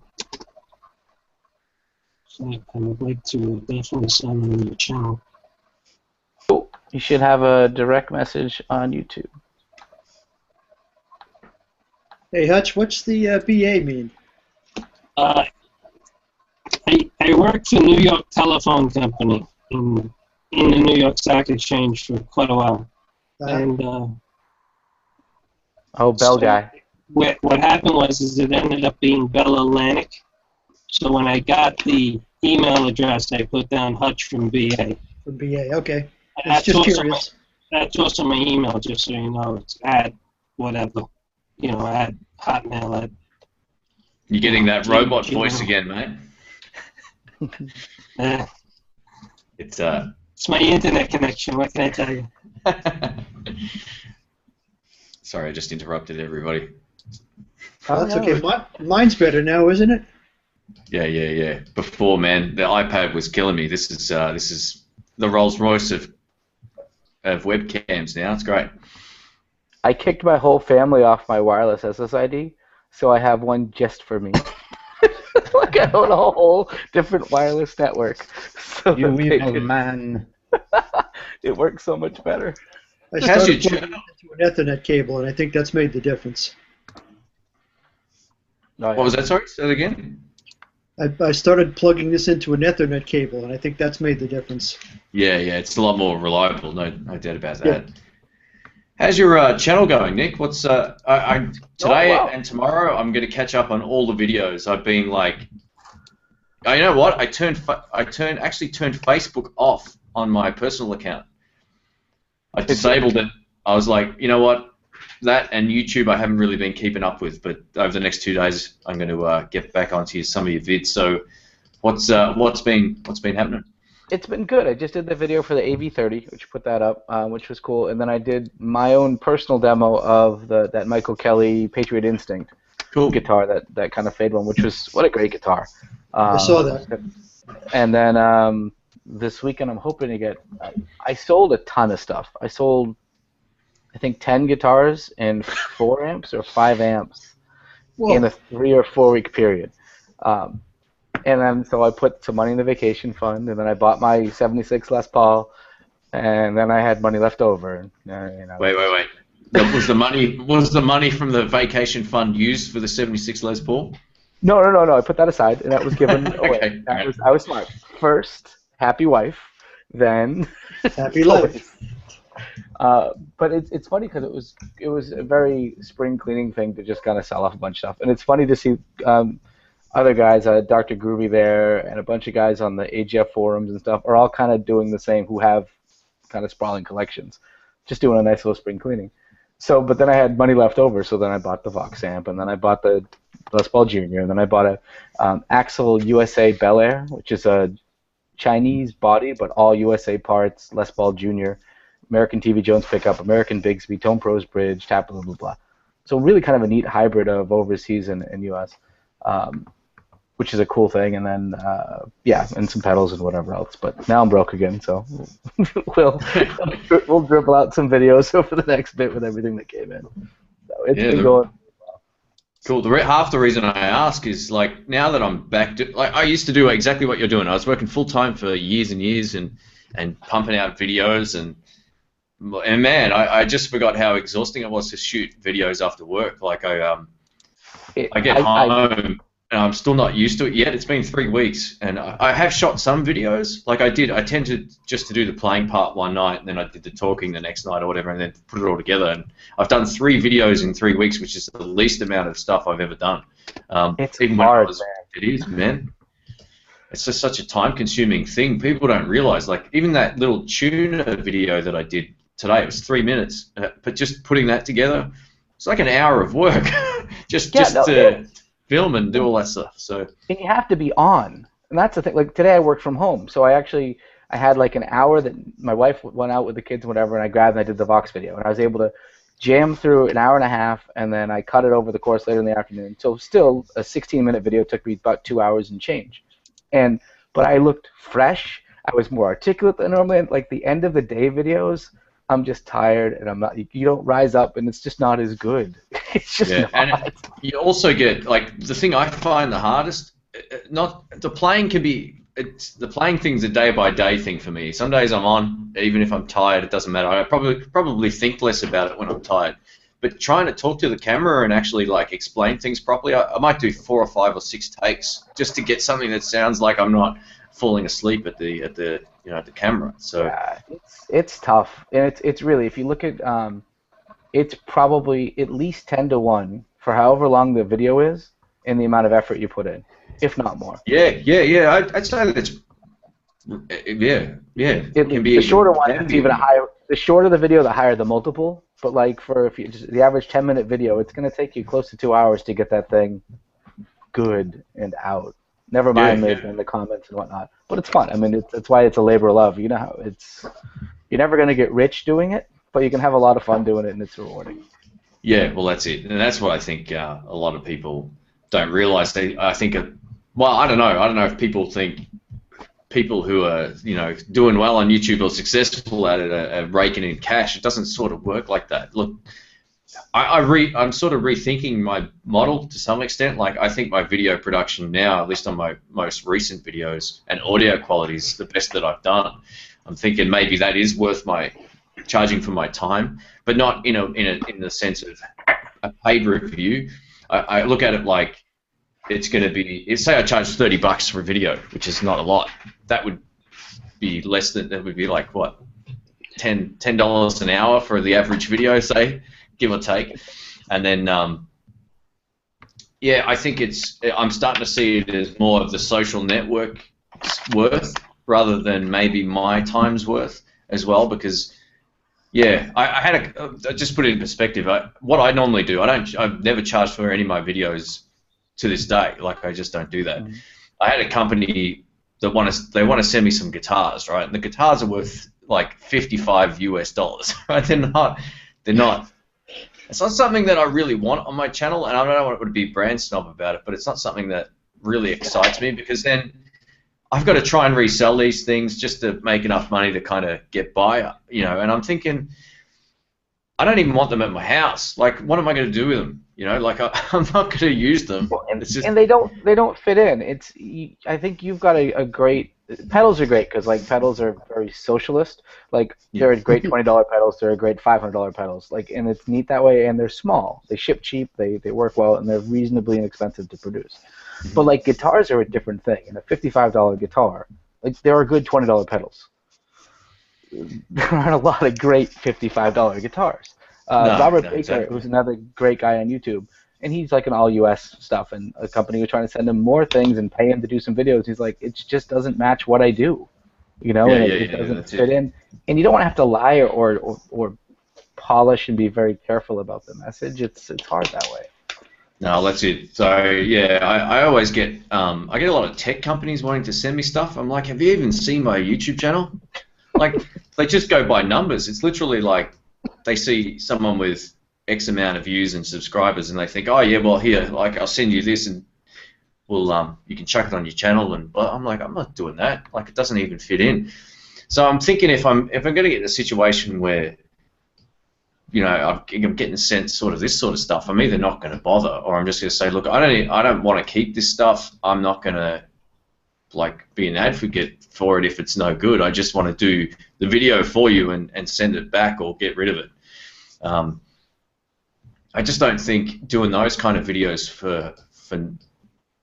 I don't see it as a benefit for the channel. So I'm going to start being a little more fussy with some of the products that I put on there, I guess, to some extent, or some of the companies that I work with. It's funny, every day I get, I shouldn't say every day, like a couple of times a week I get stuff that I just read the email and I go, this has nothing to do with what I do on my channel. I should probably start a second channel just for that sort of stuff.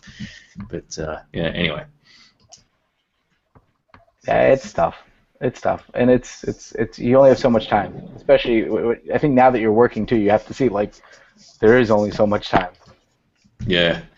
And, you know, you're getting up, the whole get up early thing, and then you don't want to work too late. I made the mistake of working till midnight, or sometimes even later with when I was doing YouTube and my job last time, and it just burnt me out towards the end. I was just ready to crack, and so now I just film on the weekends if I need to. It's just easier that way, and if I don't have much else going on. But the last thing I sort of want to do too is sitting on a computer.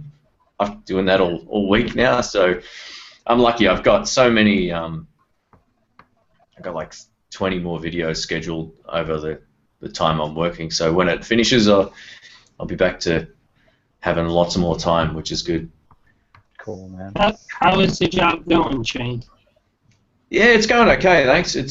Time goes fast. It's not the most challenging job. It's just literally I'm updating computers with a Windows operating system, and basically just redeploying Windows throughout this business. And there's 400 computers, so it's a big job, and there's two of us.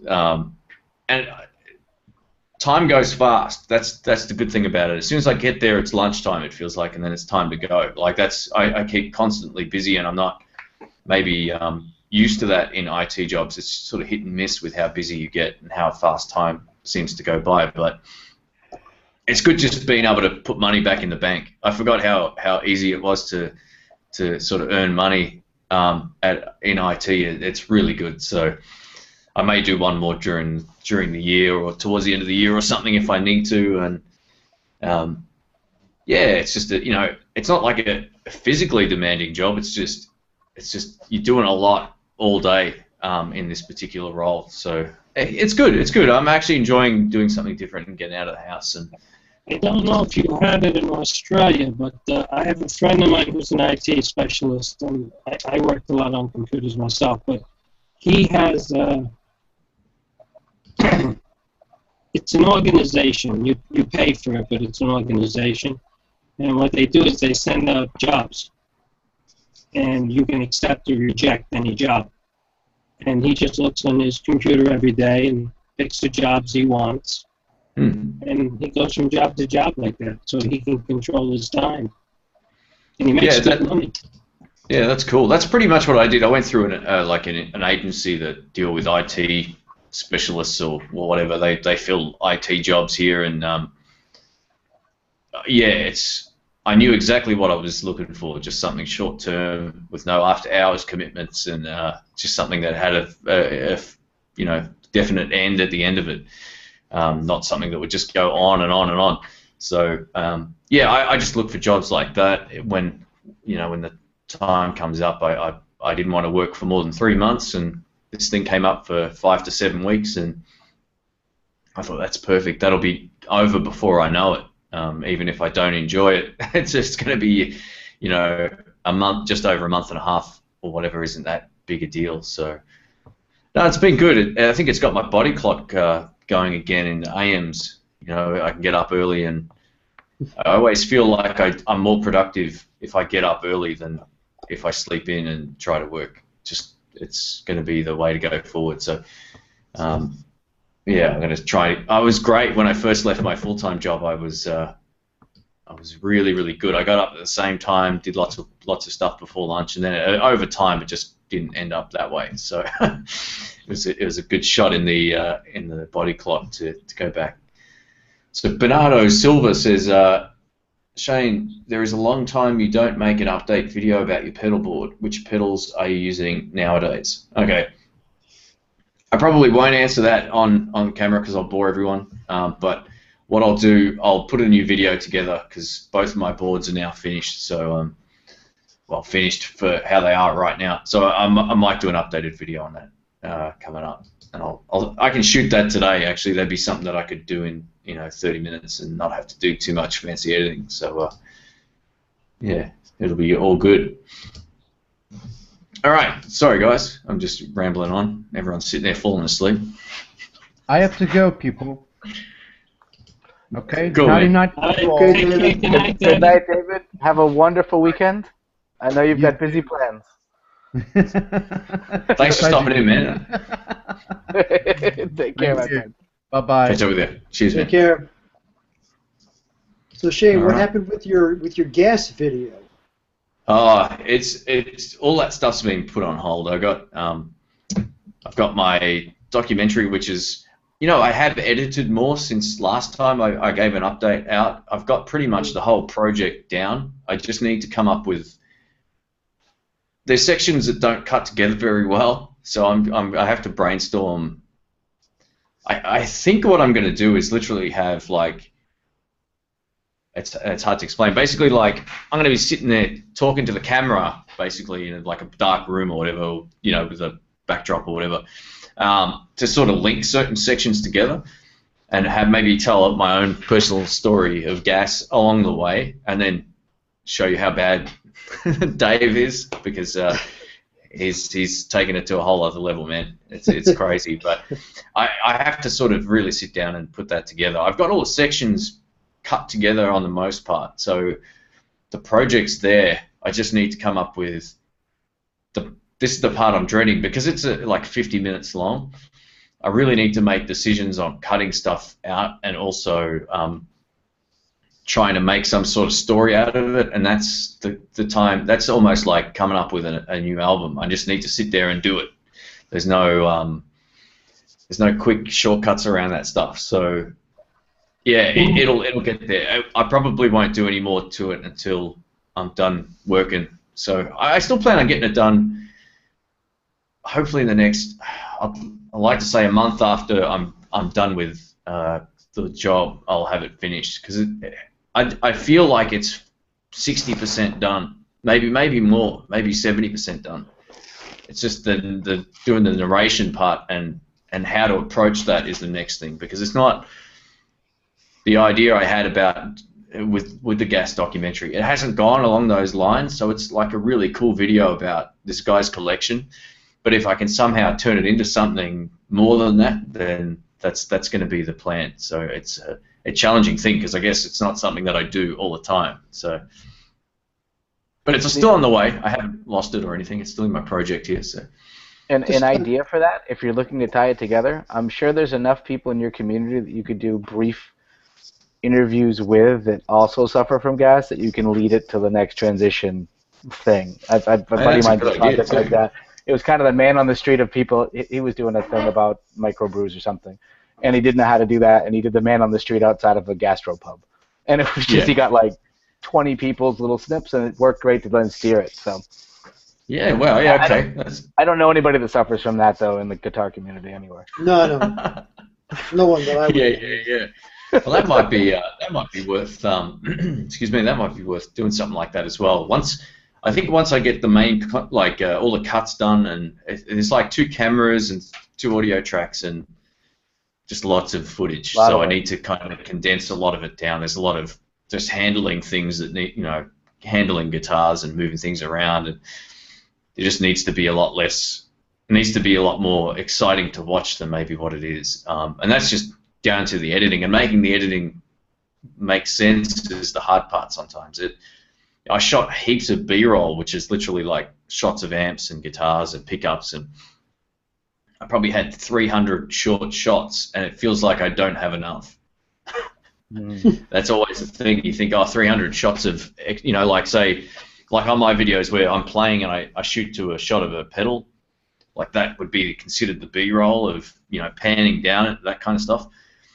So I usually like to shoot 10 of those per, or 10 or 15 of those per demo, but over something that's an hour long, 300 short clips might not be enough, and it's also it has to be in relation to what you're talking about as well. So there's certain things I might have missed when I was doing the B-roll that I needed, and I might have overshot stuff that I don't need a lot of. So yeah, it's an interesting learning experience doing it. And you make multiple parts. I'm sorry, say that again. You could make multiple parts, part 1, part 2, part 3. Yeah, definitely. Yeah, absolutely. Because we did do like amps, guitars, and pedals. Like there were 3 separate things, and I reckon this guy might even rival your collection, Nick, in terms of. He probably beats it. Mine isn't the highest end. I have 4 friends that have bigger collections than mine within a few miles of here. Yeah.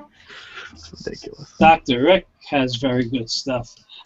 Yeah, he does. Yeah, but his are all Telecasters though, like he's got 5 or 6 tallies. Like this guy Dave has he's probably got 40 really nice guitars, maybe 30 or 40 amps you've always wanted, like stuff originals from the 50s and 60s. Like he's got the original deluxe reverb and the reissue, and it's crazy, man. He's got original Princetons and Tremolux amps, and it's really crazy. His collection's just mental, and it's funny because like as we were shooting, I sort of said to him, "Is this your entire collection?" And he goes, "Oh, I'll show you some stuff off camera as well." I was like, "Man, like it's just, it's crazy. It's crazy how insane some of these collections are." So. Yeah, what I might do shortly, guys, it's getting close to the 2-hour limit, give or take. I'm not sure how long we've been going, but I was just thinking I'll probably go get some lunch shortly and get some food into me. I tend to not eat breakfast anymore, so I just wait till lunchtime, which doesn't work out so well some days. Before you go, Shane, I want to give you a little plug, because this the Change I Need album, your album, I don't know if they can see it well. Yeah. Mm-hmm. Yeah, it's coming. Yeah. Also, Another Rainy Day, which happens to be my favorite, but both of them are tremendous albums. Are these all original songs by you? Yeah, I think there's 2 covers on the new one. I did Sissy Strut, which was done differently. That's an old Meters song from the 60s, I think. 60s sort of funk song. But we play it is played very different to the original. And Good Evening Baby's a Chris Kane song. And I think on the Another Rainy Day I had this one or two covers on that, which were, you know what, I can't remember. Maybe it didn't have any covers on it, that album. I'm not. I'd have to double check the track listing, but there might. I have a feeling there's one on there. In any case, they really are terrific blues. Oh, thanks, man. Thanks. So I'll make sure I get a new copy of the next one out to you as well, which is a little different again. So it's more swampy / laid back kind of stuff. So I reckon you might like it. It's maybe not as guitar. There's not probably as much crazy guitar playing on the newest one, but it's musically probably the best, I reckon it could be. So yeah, it's good fun. Any of you guys record at all, or? A lot of unpolished gems. Yeah. My buddy Tim, who we've done videos with, we did for probably 2 years, got together at least once a week, recorded, chopped it up, and did that. So we probably had 15, 20 tracks, but it's hard. It's just like doing the videos. It's very hard to do. You can do it 80% good, but that final 20 is always just tough. Yeah, it is. Yeah, it's a big. People don't realize how much work goes into that into just doing an album, especially if you're writing songs and that. You got to come up with stuff that you're happy with and that sounds good, and the mixing process, and yeah, it's a big process. So thanks for that, Hutch, man. I appreciate the kind words, man. It's good. Just saying the truth. I mean, it's great stuff. Thanks, man. Yeah, I put a lot of work into that stuff. Over the years, the albums, they always take longer than you think, but yeah, it's good just to have something at the end of it, I think, which is what it's all about. Well, don't be surprised if I buy like 3 of them and send them over to. We have a channel in the States. It's Sirius XM radio system. Oh yeah, cool. Yeah, I know that. And it's a blues channel, and I'm really thinking about picking up some more and sending them directly there, because if I can get them to play them on that, a lot of people will be able to hear it. Yeah, that'd be awesome. Oh, thanks heaps, man. But Sirius XM, covers the whole country and Canada, and covers a lot of area. Yeah, wow, cool. Now, where can you pick up the albums from? I bought them right off of Shane's site. Okay. I don't know if he wants to say it here, or I don't know where the link is right now. Yeah. It's just intheblues.com.au. Yeah. Nice and easy. So, yeah. No, thanks again for stopping in, guys. And sorry about the confusion. I think we lost a few folks because of the fact that the links didn't work. But I appreciate you guys stopping in. It's always cool. And, yeah, I hope you have a good evening. And keep on rocking and enjoy that Les Paul. Man, that's Hutch. That's a killer. Yeah, Hutch is great, man. That thing is gorgeous. Yeah, every day. All right, thanks, Nick. I'll speak to you soon, man. Thanks again for stopping in. And Steve, you too, man. I'll catch up with you. We'll see you next time. Good night, everybody. Thanks, guys. Thanks for everyone who's watching on YouTube as well. Always appreciate that. And yeah, I'll see you on the next one. See ya. Let's go. Let's go.